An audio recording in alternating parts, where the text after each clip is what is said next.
إن الحمد لله نحمده ونستعينه ونستغفره ونعوذ بالله من شرور أنفسنا ومن سيئات أعمالنا من يهده الله فلا مضل له ومن يضلل فلا هادي له وأشهد أن لا إله إلا الله وحده لا شريك له وأشهد أن محمدا عبده ورسوله يا أيها الذين آمنوا اتقوا الله حق تقاته ولا تموتن إلا وأنتم مسلمون يا أيها الناس اتقوا ربكم الذي خلقكم من نفس واحدة وخلق منها زوجها وبث منهما رجالا كثيرا ونساء واتقوا الله الذي تساءلون به والأرحام إن الله كان عليكم رقيبا يا أيها الذين آمنوا اتقوا الله وقولوا قولا سديدا يصلح لكم أعمالكم ويغفر لكم ذنوبكم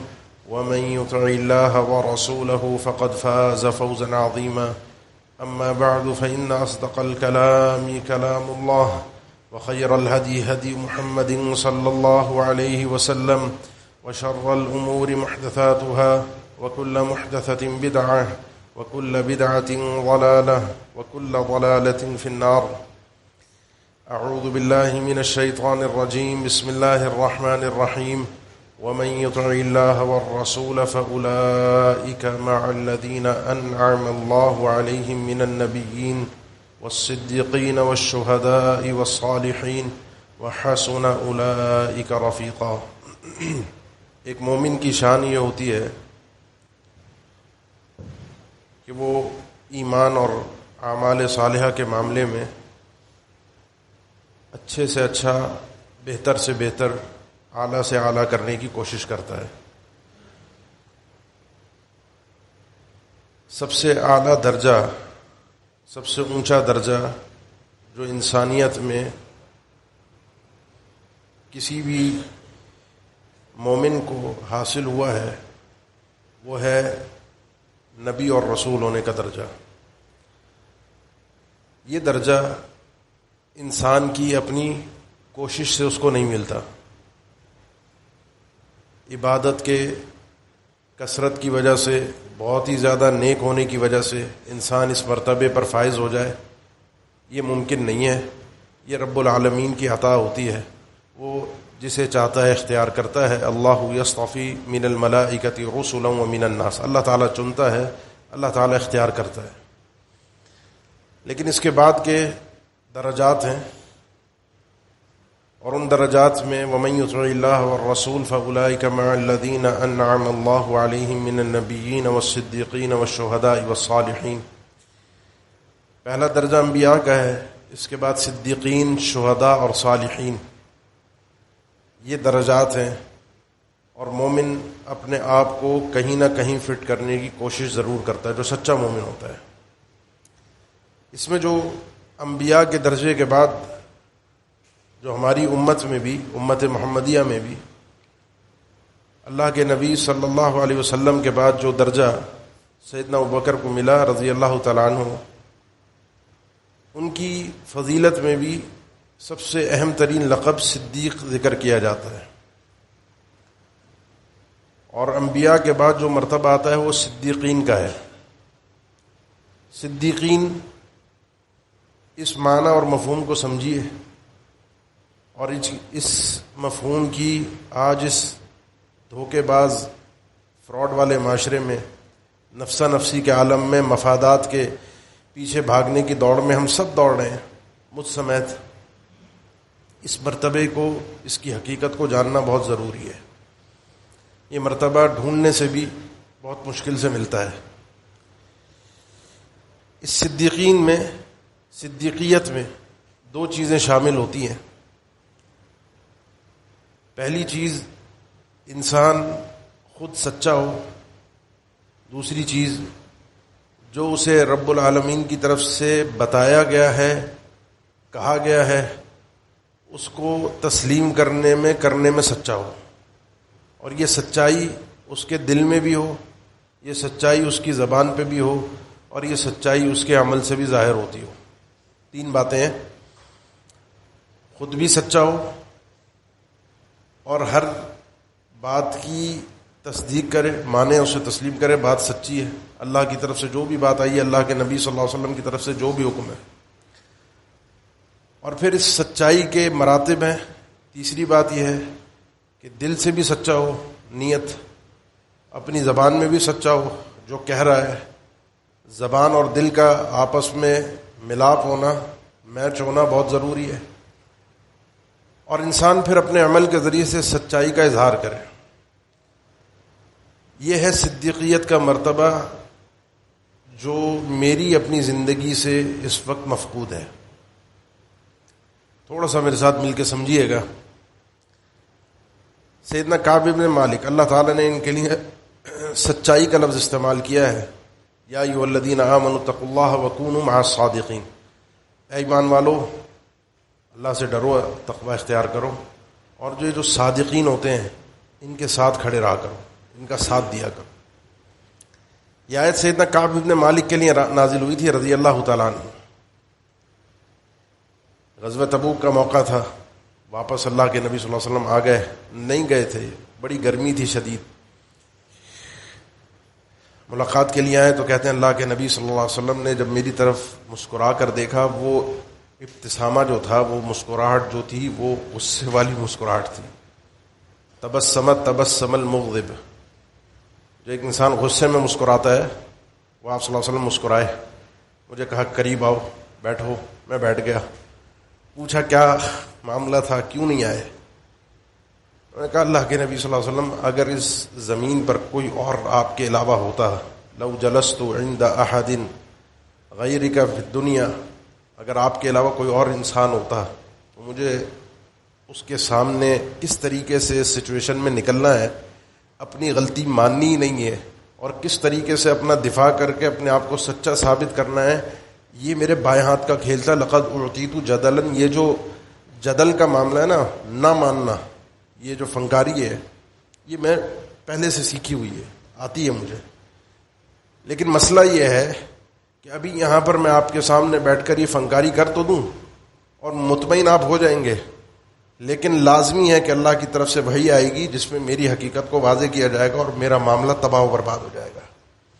اور دوسرا پہلو یہ ہے کہ یہاں بیٹھ کر میں بالکل سچی بات کہوں جس سے یقیناً آپ کو وہ میری باتیں محسوس ہوں گی، آپ قبول نہیں کریں گے، لیکن اتنی مجھے اللہ سے امید ہے، انی لارجو اللہ فیہ بعفو اللہ، مجھے اللہ سے یہ ہے کہ پھر اللہ سے مجھے کہیں نہ کہیں یہ راستہ نظر آئے گا کہ اللہ مجھے معاف کر دے گا۔ جتنی آسانی اور سہولت میرے پاس تھی، جتنی طاقت میرے پاس تھی، وہ کبھی زندگی میں نہیں تھی۔ میں آنا چاہتا، آ سکتا تھا، سوائے سستی کے اور کوئی میرے پاس عذر نہیں ہے کہ میں کیوں نہیں آیا۔ میں نہیں آ سکا، اللہ کے نبی صلی اللہ علیہ وسلم، کوئی میرے پاس شرعی عذر نہیں ہے۔ آپ صلی اللہ علیہ وسلم نے فرمایا کہ اس آدمی نے سچ بات کہہ دی ہے۔ اب کہا کہ چونکہ معاملہ تم نے اللہ کے سپرد کیا، جاؤ، اب اللہ تمہارے متعلق جب فیصلہ فرمائے گا تو معاملہ اللہ کے سپرد ہے، میرے ہاتھ میں تو نہیں ہے۔ اب سچے آدمی کی سچائی کو اللہ نے بھی پوری طرح آزمایا، اور آپ سنتے رہتے ہیں کہ ٹوٹل 50 دن تھے، 40 دن لوگوں کو کہا گیا بھائی کسی نے بات چیت نہیں کرنی، تعلق بائیکاٹ جسے کہتے ہیں، بائیکاٹ ہو گیا۔ بائیکاٹ کرنے والے بھی سچے تھے اور جس کا کیا جا رہا تھا وہ بھی سچا تھا، اور یہ تین لوگ تھے کعب بن مالک، مرارہ بن ربیع، ہلال بن امیہ رضوان اللہ عن الصحابۃ اجمعین۔ تینوں صحابی تھے، تینوں نے کہا ہمارے پاس کوئی وجہ نہیں تھی، اللہ کے نبی صلی اللہ علیہ وسلم۔ باقی منافقین آئے اور اپنی کہانیاں سنا کر نکل کر چلے گئے، لوگ ان سے مل بھی رہے ہیں، بات چیت بھی کر رہے ہیں، لیکن ان کے لیے اللہ تعالیٰ نے فرمایا کہ ان کا معاملہ کچھ اور ہے، ان کے لیے اللہ کے فیصلے کچھ اور ہیں۔ سورہ توبہ میں اس کا پورا منظر موجود ہے۔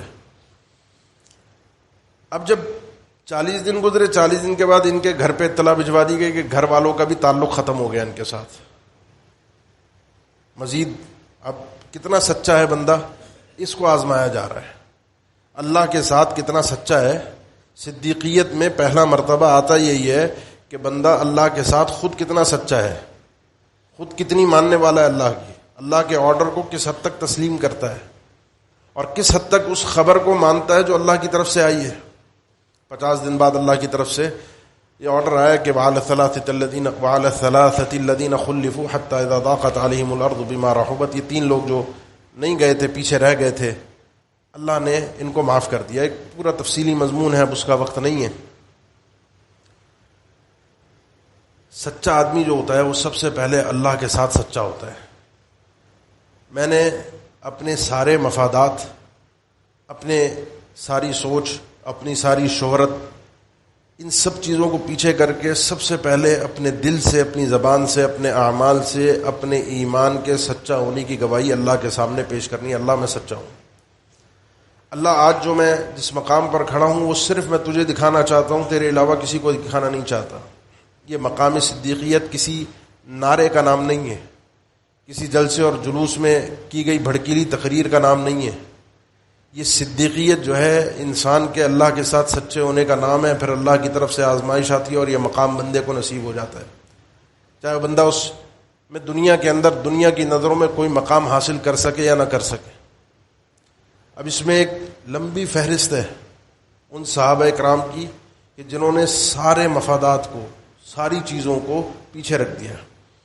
2 چیزیں ہیں، ہم انسان جتنے یہاں موجود ہیں، ہم لوگ جو موجود ہیں، 2 چیزیں ہیں۔ کچھ لوگ کسی چیز کو فوقیت دیتے ہیں اور کچھ لوگ کسی دوسری چیز کو فوقیت دیتے ہیں۔ ان 2 کے علاوہ ہم لوگ باہر نہیں نکلتے۔ کسی کے پاس چمڑی ہے، کسی کے پاس دمڑی ہے، کوئی پیسے کو فوقیت دیتا ہے اور کوئی اپنی جان کو فوقیت دیتا ہے۔ ان دونوں چیزوں کے ساتھ میں سچا ہوتا ہوں اپنے مفادات کے لیے، کیونکہ انہی کے گرد میرے مفادات گھومتے ہیں۔ ان چیزوں کو جب انسان چھوڑ دیتا ہے اور اللہ کے دین کو پکا اور سچا اور خالص ہو کر اپناتا ہے، اگر سچا ہے تو اللہ توفیق دیتا ہے اس کو آگے بڑھنے کی، اگر سچا ہے۔ اور سچائی کیا ہوتی ہے؟ وہ انسان جانتا ہے کہ اب ایک کام وہ کرنا چاہتا ہے، اسے ایک چیز چاہیے ہوتی ہے، کسی چیز کے حصول کے لیے آگے بڑھتا ہے، پھر نہ اس کے پاس بہانے ہوتے ہیں، نہ دل میں کسی کے لیے دکھاوا مقصود ہوتا ہے، نہ کوئی ادھر ادھر کی باتیں ہوتی ہیں۔ بس مقصود یہ ہوتا ہے کسی طریقے سے جس کام کو میں کرنا چاہتا ہوں اس کام کو میں حاصل کر لوں، یہ فائدہ مجھے حاصل ہو جائے، بس وہ اللہ دیکھ لے۔ اسی طرح ایک اور سچے آدمی کا تذکرہ رب العالمین نے قرآن میں کیا، اور یہ آیت بڑے رونگٹے کھڑے کر دیتی ہے۔ من المؤمنین رجال صدقوا ما عاهدوا الله علیہ فمنهم من قضى نحبه ومنهم من ينتظر وما بدلوا تبدیلا۔ مومنوں میں کچھ مرد ایسے ہیں جنہوں نے جو اللہ سے معاہدے کیے تھے، وعدے کیے تھے، وہ سچے کر دکھائے۔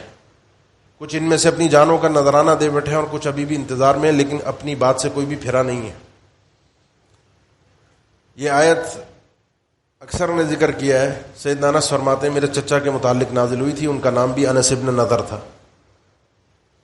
بدر میں گئے نہیں تھے، بدر کے میدان میں شریک نہیں ہوئے، لوگ واپس آ گئے۔ بدر والوں کے جو مقامات تھے وہ جب سنے تو حیران ہوئے، کہا اب کوئی موقع آئے گا تو ایک جملہ بڑا بھاری انہوں نے جملہ کہا، جس کو صحابہ نے بھی ذکر کیا، بڑا بھاری جملہ ہے کہ اگر اب کوئی موقع ہوا، کوئی مدبیڑ ہوئی تو لَيَرَنَّ اللَّهُ مَا أَفْعَلُ، پھر اللہ تعالیٰ دیکھے گا کہ میں کیا کرتا ہوں اس جنگ میں۔ میں اپنی فنکاری، اپنی مہارت، جنگی مہارت اور سب کچھ وہ اللہ کو دکھاؤں گا اس جنگ میں، اور اللہ دیکھے گا کہ میں کس قسم کا آدمی ہوں۔ پھر احد کا میدان آیا۔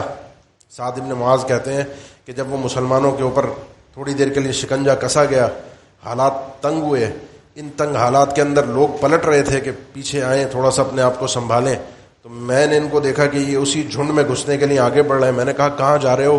وہاں پر خطرہ ہے، وہاں تو اس وقت ان کا مشرکین کا ہولڈ مضبوط ہے۔ کہا کہ تم پیچھے پلٹ رہے ہو، مجھے جو حقیقت یہ ہے کہ جنت کی یہاں سے خوشبو آ رہی ہے اور میں رک نہیں سکتا، مجھ سے رکا نہیں جا رہا۔ چلے گئے، کیا ہوا کیا نہیں ہوا وہ اللہ نے دیکھ لیا، کیونکہ انہوں نے کہا تھا اللہ دیکھے گا کہ میں کیا کرتا ہوں۔ اب کسی کو پتہ بھی نہیں ہے، سیرت میں، سوانح حیات میں، تاریخ میں، احادیث میں کہیں تذکرہ نہیں ہے کہ اس جھنڈ میں جا کر، اس جتھے میں جا کر انہوں نے کیا کیا۔ بس اتنا پتہ چلا بعد میں کہ سیدنا انس فرماتے ہیں کہ جب شہداء کی لاشوں کو ڈھونڈا گیا، اکٹھا کیا گیا، تو میری پھپھی سیدنا انس ابن نضر کی بہن ربیع بنت نضر رضی اللہ تعالیٰ عنہ، انہوں نے اپنے بھائی کی لاش کو پہچانا تھا کہ ان کی انگلی کے پورے کے اوپر ایک نشان تھا جس سے انہوں نے شناخت کی کہ میرا بھائی ہے۔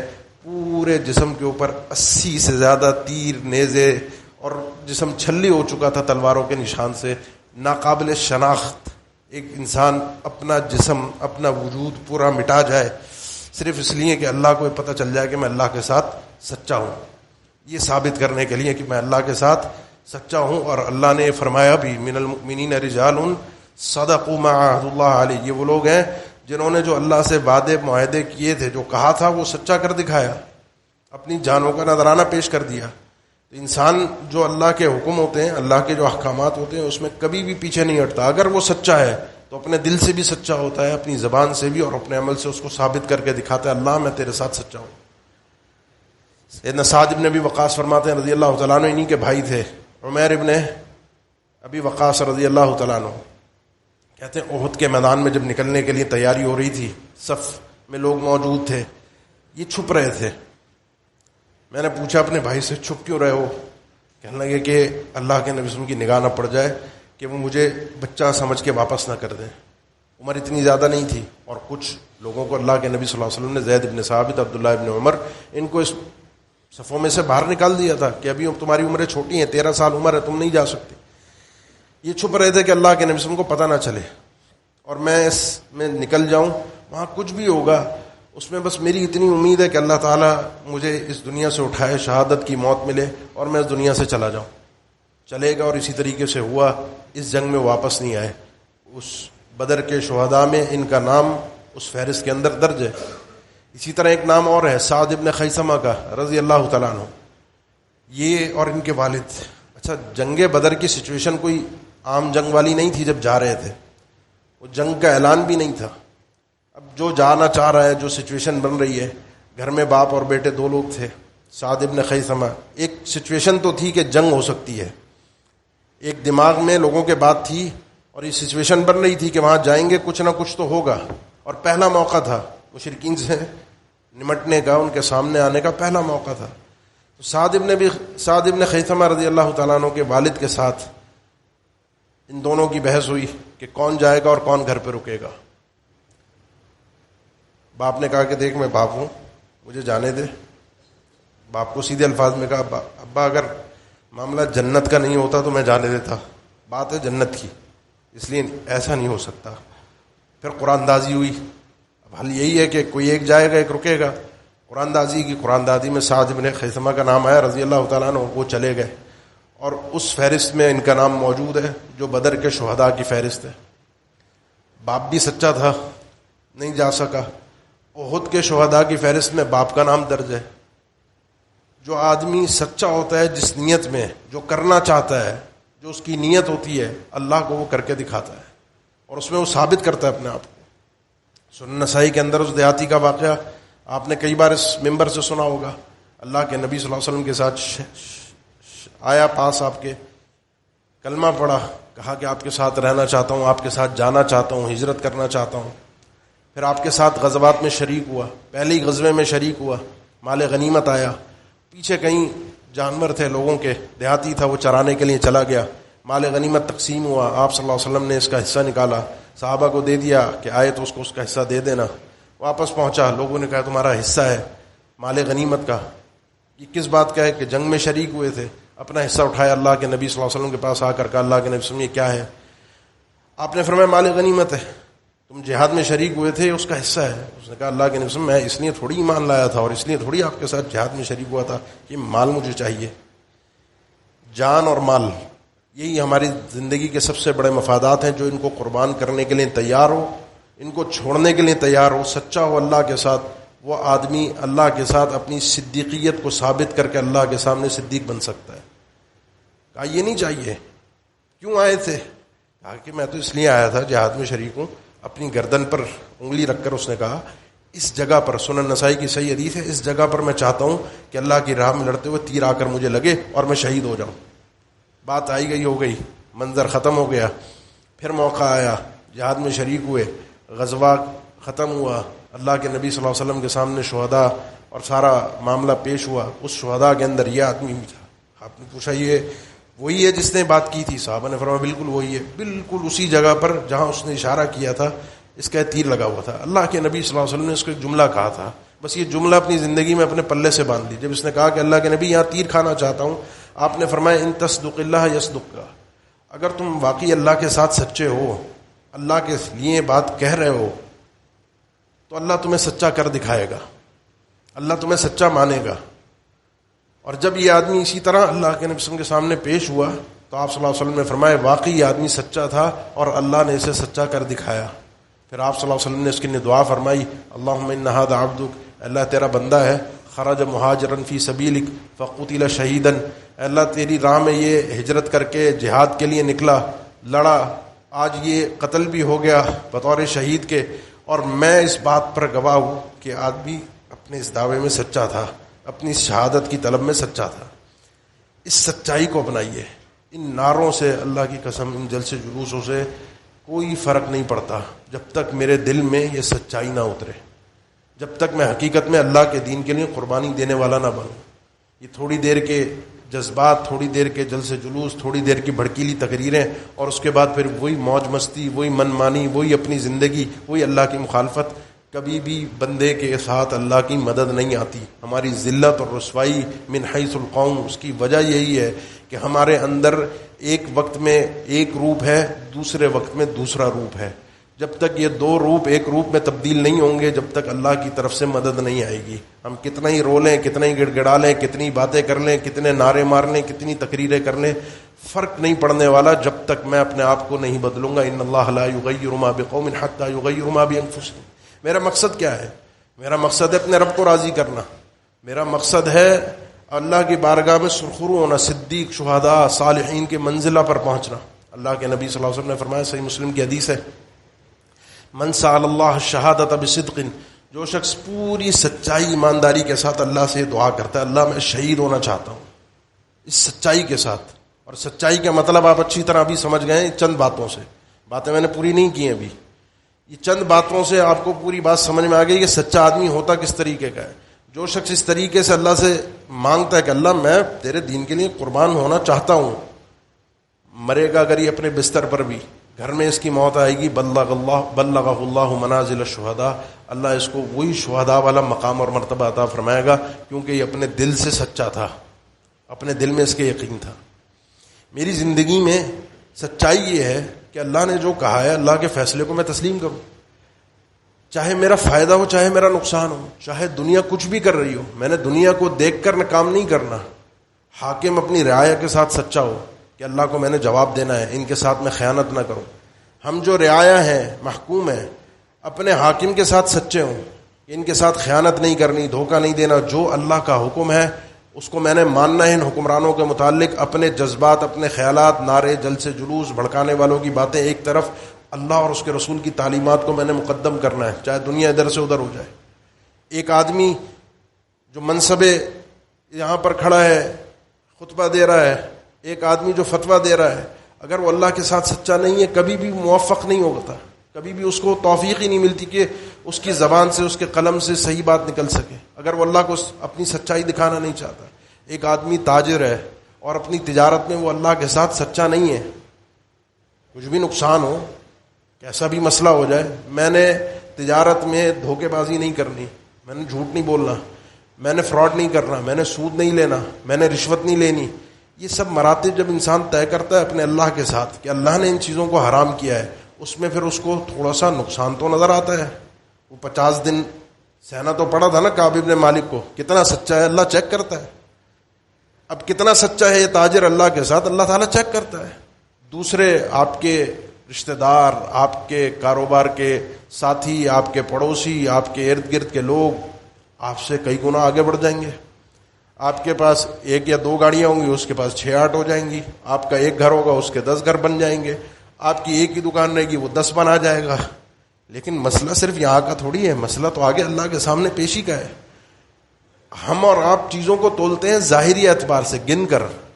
رب العالمین کے ہاں معیار ہوتا ہے برکت کا. فَإِن صَدَقَا وَبَيَّنَا بُورِكَ لَهُمَا فِي بَيْعِهِمَا.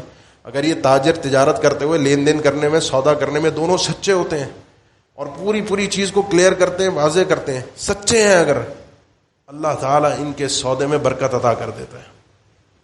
یہاں سے زندگی آپ کی آسان ہونا شروع ہوتی ہے اگر انسان صدیقیت کے مرتبے کو تھامتا ہے. یہاں سے زندگی اس کی آسان ہونا شروع ہوتی ہے. تھوڑی سی آزمائش آتی ہے لیکن زندگی آسان ہوتی ہے، اور اس کے بعد آگے کے مرحلے بڑے سرخرو انسان کو ملتے ہیں. والسابقون السابقون اولئک المقربون. وہ 3 لوگ جو غار میں پھنسے تھے، تذکر آپ سنتے رہتے ہیں، صحیح مسلم کی حدیث ہے، بنی اسرائیل کے لوگ تھے، تینوں نے اس مشکل میں پریشانی میں اپنی اپنی اس ایک نیکی کو پیش کیا جو انہوں نے سچائی کے ساتھ اللہ کے لیے کی تھی. کسی کو نہیں دکھانا مقصد تھا، اللہ یہ نیکی صرف تیرے لیے ہے، تیرے لیے کی تھی. میں نے اگر اپنے کردار کو پاک رکھا، کسی مجبور کی مجبوری کا فائدہ نہیں اٹھایا، اللہ صرف تیری رضا کی خاطر. اللہ میں نے ماں باپ کو فوقیت دی صرف تیری رضا کی خاطر. اللہ میں نے اپنے اجیر کو جو سب کچھ دیا ایسے کیسے لوٹا دیا اور پوچھا بھی نہیں، پلٹ کر بھی نہیں دیکھا، دل میں امید بھی نہیں تھی، صرف اس لیے کہ میں تیرے ساتھ سچا تھا. یہ دنیا کی تکلیف تھی، دنیا کی پریشانی تھی، راستہ بند تھا، کوئی حل نہیں تھا، کوئی راستہ نہیں تھا کہ انسان کہاں سے نکلے گا، کون مدد کے لیے آئے گا، کوئی راستہ نہیں تھا. لیکن اپنی سچائی کو جب اللہ کے سامنے رکھا، اللہ تعالیٰ نے مشکل سے نکلنے کا راستہ ان تینوں کو فراہم کیا. مجھے بتائیے، امت کے اس دکھ درد میں، اپنے ذاتی معاملات میں، فلسطین کا معاملہ ہو، کوئی اور معاملہ ہو، ہماری دعائیں ہیں، ہمارے نعرے ہیں، ہماری باتیں ہیں، ہمارے جلسے جلوس اور ریلیاں ہیں، کتنے ہم میں سے جو اللہ کے سامنے سچائی کے ساتھ اپنی پوری زندگی کے نچوڑ میں سے ایک عمل رکھ کے اللہ کو کہہ سکیں اللہ یہ سچائی والا عمل ہے میرا، تیرے لیے کیا تھا، ہمیں اس مصیبت سے نجات دے دے، ہمیں اس تکلیف سے نجات دے دے. میں عرض کر رہا ہوں کہ ایمان جب تک دل میں گھر نہیں کرے گا، انسان واقعی سچا نہیں بنے گا، اللہ کی طرف سے سچائی نہیں آئے گی. بندہ اللہ کے ساتھ سچا ہوتا ہے تو اللہ پھر اس بندے کے ساتھ سچا ہوتا ہے، اور اللہ بالکل سچا ہے. ان تنصر اللہ ینصرکم ویثبت اقدامکم. پہلے تم نے کر کے دکھانا ہے، پھر اللہ سے امید رکھو، اللہ اپنے وعدے کو سچا کر کے دکھائے گا. کر میں رہا نہیں ہوں اور اللہ سے امیدیں وابستہ کیے بیٹھا ہوں، یہ ممکن نہیں ہے. یہ دوغلا پن ہے، یہ فراڈ ہے، ایک دھوکہ ہے، ایک منافقت ہے جو میں استعمال لفظ نہیں کرنا چاہ رہا تھا اب تک. لیکن حقیقت یہی ہے کہ ہمارے اندر وہ غیرت ایمانی ہے نہیں. باتیں ہیں، شور شرابہ ہے، نعرے ہیں، ادھر ادھر کی باتیں ہیں، سب کچھ ہے، لیکن اللہ کے ساتھ سچائی نہیں ہے. یہ یہودی ہم پر آج جو غالب ہیں، یہ ایسی غالب نہیں ہوئے، انہوں نے بڑی مار کھائی ہے. پھر 150 سال کی ایک پلاننگ ہے، اس 150 سال کے بعد آج یہ اس مقام پر پہنچے ہیں. اور میں ایک دن میں رو رو کر چاہوں کہ ان حالات کو بدل دوں تو یہ میری سوائے بے وقوفی کے اور کچھ نہیں ہوگا. یہ ایک غزہ نہیں ہے، آگے بڑھنا ہے، معاملات آگے بڑھنے ہیں، اور بھی مقامات آئیں گے. لیکن آج اگر ہوش کے ناخن لے کر اپنے آپ کو تبدیل کرنے کی کوشش نہ کی، اپنے آپ کو سدھارنے کی کوشش نہ کی، تو اللہ کے ساتھ ہم سچے نہیں ہیں. پھر لاکھوں لوگ ریلی میں اکٹھے ہو جائے، فائدہ کچھ نہیں ہے جب تک یہ لاکھوں لوگ ہڑتال کرنے والے، اپنی دکانوں کو بند کرنے والے، ایک دن کے لیے دکان تو بند کر دیتے ہیں غزہ کی حمایت میں، لیکن ایک دن کے لیے وہ جھوٹ بولنا، سود کاروبار، رشوت، ان سب چیزوں کو چھوڑنے کے لیے تیار نہیں ہے. اب آپ بتائیے اس ہڑتال سے اللہ کی مدد آئے گی یا اللہ کے بتائے ہوئے احکامات کے مطابق چلنے پر اللہ کی مدد آئے گی؟ بات تو ایک دن کی نہیں ہے، بات تو ساری زندگی کی ہے. لیکن ایک دن کے لیے جو ہم یہ کام کرتے ہیں، چند گھنٹوں کے لیے جو ریلی نکالتے ہیں، اس سے میں بتانا چاہتا ہوں فرق نہیں پڑتا. فرق پڑتا ہے جب آپ اپنے آپ کو اندر سے پوری طرح سے تیار کر کے سامنے آ کر کھڑے ہوں گے. وہ قوم، یہ یہودی قوم تھی، حرام کھانے والی، سماعون للکذب اکالون للسحت، حرام کھاتے تھے، جھوٹی قوم تھی، دھوکے باز قوم تھی، فسادی قوم تھی. ان سب چیزوں کے بعد اللہ نے ان کو ذلیل و رسوا کیا. اب سیدنا عمر کا ایک قول اپنے سامنے رکھ لیجئے، اللہ تعالیٰ تمہیں جنگوں میں جو فتح دیتا ہے، لیس بعدد ولا عدہ، نہ تمہاری تعداد ہوتی ہے نہ تمہاری طاقت ہوتی ہے. جنگوں میں جو تم جیتتے ہو اپنے ایمان سے جیتتے ہو. یہ احد، اس کی حنین، احد، بدر، یہ سب اس کے مراحل ہمیں یہ سب کچھ سکھاتے ہیں جو کہ صحابہ اکرام تھے. اب جب ایمان کا معاملہ ختم ہو جائے اور معاصی گناہ انسان کی زندگی میں آ جائے ایک مومن کی، تو پھر جو تمہارا دشمن ہے اور تم میں فرق نہیں رہا، پھر وہ تم پر غالب ہی آئے گا، کیونکہ دنیاوی اعتبار سے وہ مضبوط ہوتا ہے، طاقت اس کے پاس ہوتی ہے.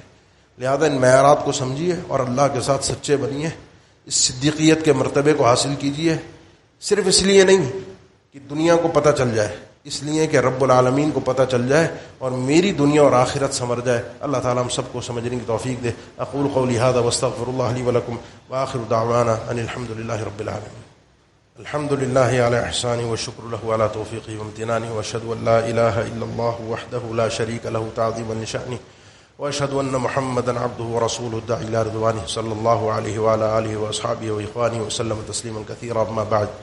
مسند احمد میں اللہ کے نبی صلی اللہ علیہ وسلم کا فرمان ہے، آپ نے فرمایا سب سے بڑی خیانت یہ ہے کہ تم اپنے بھائی سے کوئی بات بیان کرو، کوئی بات کہو، هو لك مصدق وانت به کاذب، اور وہ تمہاری بات کو سچا مان رہا ہے، تمہیں سچا تسلیم کر رہا ہے کہ تم جو کہہ رہے ہو وہ درست ہے، اور تم اس کے ساتھ جھوٹ بول رہے ہو.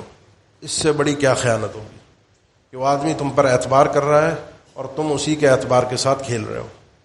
افسوس کہ یہ مرحلہ بھی اس وقت شاید امت سے ختم ہو گیا، کیونکہ اب میں کسی پر اعتبار کرنے کو تیار ہی نہیں ہوں. کوئی بھی مجھ سے بات کر رہا ہوتا ہے، مجھے زیادہ تر یہی لگتا ہے کہ آدمی شاید جھوٹ بول رہا ہے، فراڈ کر رہا ہے، دھوکہ دے رہا ہے، چاہے وہ کاروبار کا معاملہ ہو، گھریلو معاملات ہوں، ادھر ادھر کے جھگڑے اور مسائل ہوں. اعتبار اٹھ گیا ہے، اور اعتبار اٹھنے کی وجہ یہی ہے کہ نہ ہم اللہ کے ساتھ سچے ہیں، نہ اپنے ساتھ سچے ہیں، نہ کسی اور کے ساتھ سچے ہیں. ہم صرف اور صرف اپنے مفادات، اپنی جان اور اپنے مال کے ساتھ سچے ہیں. کسی بھی طریقے سے مجھے ان دو چیزوں کو فائدہ پہنچانا ہے، وہ چاہے کوئی جائز راستہ ہو، چاہے کوئی ناجائز راستہ ہو، اور اس کے بعد میں اللہ سے اس کی رحمت کی امید کروں تو سوائے بے وقوفی کے اور کچھ نہیں ہوگا.